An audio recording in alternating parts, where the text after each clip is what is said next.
Hello, everyone, and welcome to a very special release from the Blackwater Audio Archives. This is the very first audio archive I ever created and sums up the adventures in Ahmun, which was Tim's birthday session that was held on July 6th of 2019.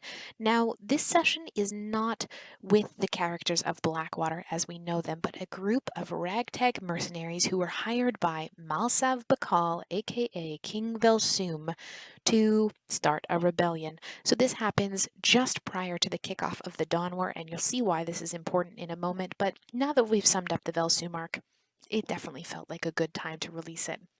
Again, this audio archive is raw audio that I recorded on my phone, and you will hear the littlest dungeon delver in the background. I have edited this a little bit for privacy, but the lore is here and it's important for you to listen to if you want to understand a lot of the context around the Dawn War and why King Vel Soom was such a bad guy. So turn this on while you work, drive, cook, clean, or whatever it is you're choosing to do with your day, and enjoy Adventures in Ahmun.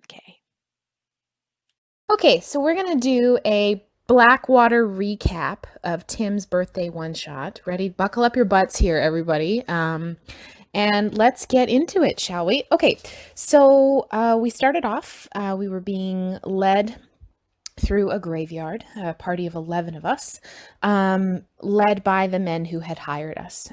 We were all effectively strangers to each other. We were on the outskirts of the city of Ahmun, which was an ancient metropolis close to the place of Bakal on the Ahmun Peninsula as we now know it, but not exactly in the same place, a bit different. So this is set 2,500 years before the time of beta campaign. Okay, so we've been hired by Malsav Bakal. So he's a bit of a Robin Hood figure in the town, kind of a, steal from the rich, give to the poor kind of person. Everyone loves him, and kind of definitely an underground figure of folk hero, essentially. But our only contact with him has been through a gentleman named Brandis Buckwild. So Brandis is looks a lot like Kokanee, about 6'2", lithe, but actually very strong for his build, which was how Tim described him. So there was a party of 11 of us. Sir Herbert, an Aquiqui paladin of Akkadi, Tab Axi, Tabaxi fighter, who's carrying a glaive, Chef Highkicker, a Goliath barbarian, Etcher, a warforged paladin of Arathis, carrying a sunburst or a sunbeam sword, Crannies, a half-orc fighter slash sorcerer, Nooks, a half-orc fighter and sorcerer also, Paul Blart Malkop, a half-orc gunslinger, who is kind of carries a gun, but potentially maybe training to be a cleric. Who knows these things? Durlus Michelangelo, a Triton druid, who carries a trident called Wave, very familiar of the trident of Delnus Deeprun. So related to not only Cain and Michelangelo, but also Delnus Deeprun. Weird family dynamics there. Ivy Mimosa, a wood elf ranger. Gurk, which rhymes with flirt, apparently. Berkman, who was an otter folk bard, who just liked to do like slam poetry, which was really great. And he said mahalo a lot. And then Falcon, a Kenku monk, wearing essentially a blue, like, racing suit with like a yellow scarf, who could of course only say a couple words, catchphrases like "show me your moves" and "yes" and "Falcon" or "Falco," and yeah, so that's where we started. So we know of the city of Ahmun that there's a pretty strong class system, hence why Molsove Bakal is quite the prominent figure as he is. So we approach this decrepit crypt, and it opens. Brandis leads us down for a system of tunnels for about 20 minutes. And we approach a stone door, which rolls into the wall, and we enter into this large chamber. There's a large desk and a man sitting behind there. He's bald, tattoos on his arms and head. He's got yellow-brown eyes, and he's laid out a bunch of stacks of platinum, 10 platinum, or 10 stacks of 50 platinum advance. So that's a fuck ton of money to give each of these adventurers. So he introduces himself as Molsove Bakal and that he's hired us to start a revolution. So we're to complete the final stages of this revolution to overthrow King Arkad, who's kind of declared himself a god king, and we're to interrupt this ceremony of life that he's planning. So, the goal of this is to steal a sacred staff from a temple, which is being transported in a cart. So there will be, and I will explain that in a moment. So the staff is called the Hand of Io. Io is the equivalent of a proto-creator, kind of like the creator of all things, like the All Mother. She's, yes, baby. She's symbolized as a light dragon, not just like a light-colored dragon, but a light dragon. Do you have anything to say? She wants to hold the phone, but we're gonna do this. We're doing this recap together. Okay, so we're gonna steal this Hand of Io. We're gonna destroy it, and we're gonna light the fire of the revolution. So Malsav tells us that we're gonna break into 3 teams. Team number 1 is going to break into the bell tower of Rekta and ring the bell to start the revolution or the chain of events. The bell tower of Rekta is in an ancient part of the city. It's pretty sacred, and there's a bunch of puzzles that guard the tower up to the top. Team 2 is going to go through the sewers, trapped. Where are we here? Which are heavily trapped. And basically go to a predetermined place under the road to retrieve the staff, which is the cart has been changed to, and it's got like this trap door in the bottom, and essentially they're going to go to a grate. When the cart is stopped over top, they're going to pick out this Hand of Io and then bring it back to the chamber. And third team is going to go retrieve Princess Dela from the palace. So she's going to be in a rooftop garden waiting, and we need to make it look like a kidnapping. So basically the way to do that would be to get into the Grand Bazaar, get onto a rooftop, plant a purple flag, and steal her away. So, yes, now it's time where we all break into teams. So Sir Herbert graciously volunteered himself to lead the charge to retrieve the princess, followed with Paul Blart Mallcop, Girk, and Falco. And then Team Bell Tower was Ivy, Durless, Nooks, and Crannies. And then Team Sewers, which was also known as Team Show Us Your Moves, or Team Daddy's Boys, which was Tab, Chef, and Etcher. So we started off at I'll go through each group one at a time because there was a bunch of jumping around. So the Bell Tower team started there. There was a door etched with ancient runes in abyssal, which Ivy was able to read, that said twice in eternity, always within eyesight. So this was that found to be the letter T in common.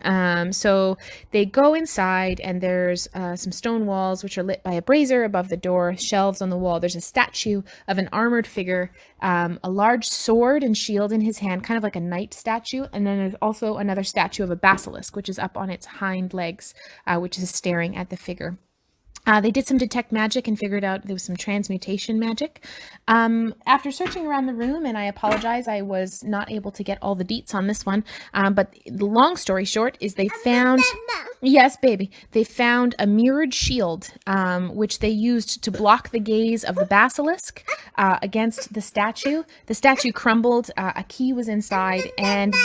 Yes, baby. And then a staircase...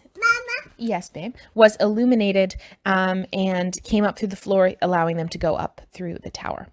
Next, they came into the staircase that ascended into darkness, which seemed to kind of be magical darkness, but not really.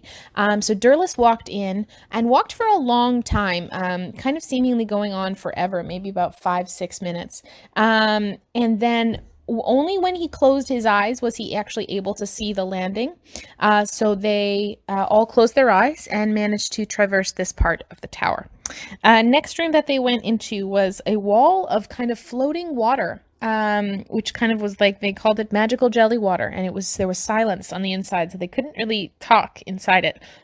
Durless, being able to breathe water, was able to go inside. There was a series of levers. They tried pulling them one at a time with nothing happening. They tried to pull them all at the same time. And the water, and then they actually, there was a shark head statue in the room, which didn't actually end up moving. And they pulled all three of these levers. They found there was like a silver, like gold ring in the shark statue. So they took that, and then the water turned into a ladder, which they went up. At least I think that's what happened. At the very top, they found a wooden trap door that led on top of the large iron bell to ring the top of the tower. Okay, so I have a running baby around here. It's very silly. She's discovered running this morning, so that's great. Okay, so team 2, which is team Daddy's Boys, team Show Us Your Moves, Tab, Chef, and Etcher, were sent down to the sewers. They headed down, and there was they kind of came across the first section, which kind of seemed to be some water. Tab took some cat food off of his belt of many things that he had there, and he flung some into the water, which set off a frozen trap, which the door closed behind them and started to fill with water. So they began swimming to a hole that they saw up in the top, and they kind of climbed down that. So then a ladder led them into another 45 to 50 foot chamber where there were a bunch of images on stone tiles that extended onto the floor, and the riddle said, "Follow the golden rule." So they figured out that it was numbers, and following after conferring with the DM about what actually constitutes a Fibonacci sequence,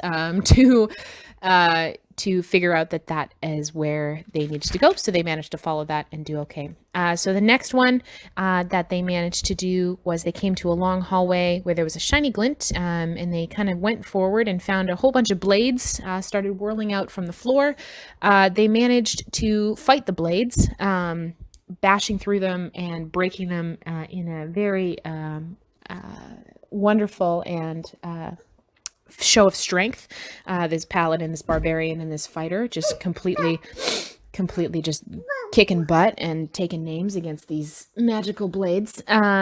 Then they found a ring there as well, what I'm assuming is similar to the one that they found in the bell tower. So that completed that, which led them to a ladder, which then they got to the grate, which was where they needed to go, and they waited there until the time. We all had sending stones, and we were communicating with each other, kind of.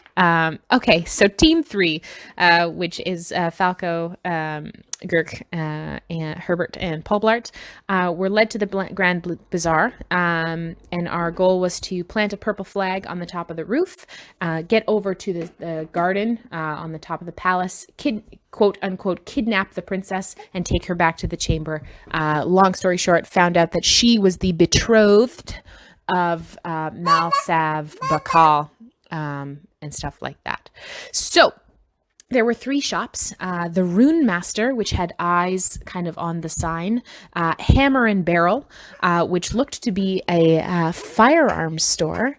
And Erkin's Antiques, which had a pair of platinum rings or silverish looking rings on the sign. Okay, so after discussing for a few minutes, okay, so we first go into Hammer and Barrel. There is a wonderful shopkeeper there, and behind there is a bunch of pistols, and Paul Blart Mall Cop carries a really beautiful pistol, and so we talk with the shopkeeper for a few minutes. There's some weird stuff that happens with someone who does disguise self. Girk does disguise self and walks outside to try and get the shopkeeper to leave so we can, get through the the store to go back up onto the roof, but that doesn't work. She has apparently very good insight, and he didn't roll high enough on his deception check, though he rolled very high. So we figured some stuff there. Notably, Behind the counter on the wall, there is a very ornate long gun mounted up on the wall, very similar to the gun of one Kokanee Buckwild as we would have it in place now. So it doesn't work. We try and distract her and talk to her, and it doesn't work. So we go to the next door, which we decide to go antiquing, with the plan being of setting fire to the antique store. And because it's next to the firearms shop, our thought was that at least if we set fire to the antique store, because there's a whole bunch of gunpowder in the firearms store, the firearm shopkeeper would leave and we would be able to go through the store up to the roof. So we go inside the Erkin's Antiques. Yes, the same Erkin who was in Wolfreen that y'all did a bunch of platinum dealing with. Which he appears to be an elf, tall, thin, kind of an ashy blonde hair. Yeah, definitely not the visage that you guys saw when you were in Wolfreen. Yep, that's pretty fucking weird. And so Herbert goes up and talks to him, and we go through the store and we find that there are, a couple healing potions, a nice set of chainmail, and a cloak that smells a little bit like sulfur, reminiscent of one Cape of the Mountebank, which is exactly what it is. So it's a price of 200 gold pieces. So Herbert places 20 platinum down on the desk and says, I'll buy it. And that's when the shopkeeper was like, oh, I quite like platinum. It's quite rare around here. So we clued in that it was Erkin and stuff was weird.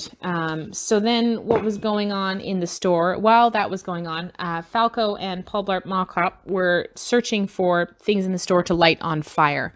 They found quite a volatile, he rolled a natural 20, Falco did, to investigate the store, and found a quite volatile potion that looked, upon further inspection later, was a potion of fire breath, after a quick taste by Girk. But next to it, unfortunately, was a deck of cards, which turned out to be a deck of many things. Falco, in his sweet naivety, drew a card and pulled the Donjon card, which essentially raptured him and popped him out of existence. All of his things were left on the floor, the deck as well, vanishing into existence, or out of existence. So at that point, things were starting to get a bit dire. Herbert wanted to, move forward, and though a very tragic loss of Falco, they wanted to keep moving because the objective was to save the princess. So he went up to the shopkeeper, slammed 30 platinum down on the counter and said, can we get access to your room? And Erkin was just like, whatever you want. So we took the potion of fire breath and we left, never to need it at that point. So then we got up to the roof. We plant the flag on the roof, and across the way we see the rooftop garden where the dark-skinned elven woman is standing there, Princess Dela. So we jump the gap, which is only about 10 feet, and we go onto the roof, and we need to make it look like kidnapping. So the Girk and Paulblart Mallcop, because of the Cape of the Mountebank, Herbert says, well, I can get the princess out of here, if that's our objective. And Girk and yep, that's right. What else happens? Yeah, what else? Yeah, that's true. So Herbert decides to, dimension door the princess back to close to the chamber, and everyone else. The bell is rung. They grab the hand of Io from the cart with the chest. The traps don't trigger on the way back. The group in the bell tower rings the bell and jumps off the tower, and feather falls their way down. And revolution has begun. There is fighting ringing out everywhere. There's blood. It's a freaking bloodbath. It's quite awful. So Herbert and the princess arrive back first.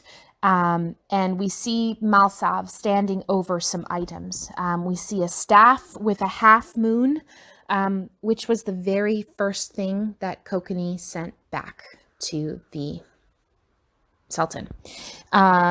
We see a large pendant with a black stone, and Herbert got a good enough view of the items to notice that a pair of folded pants with an odd, kind of spooky looking black and white pattern were there on the table.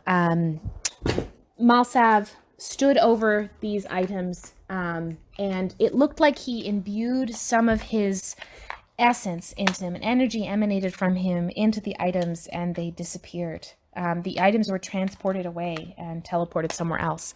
Malsav's face kind of got gaunt and hollow as he did that.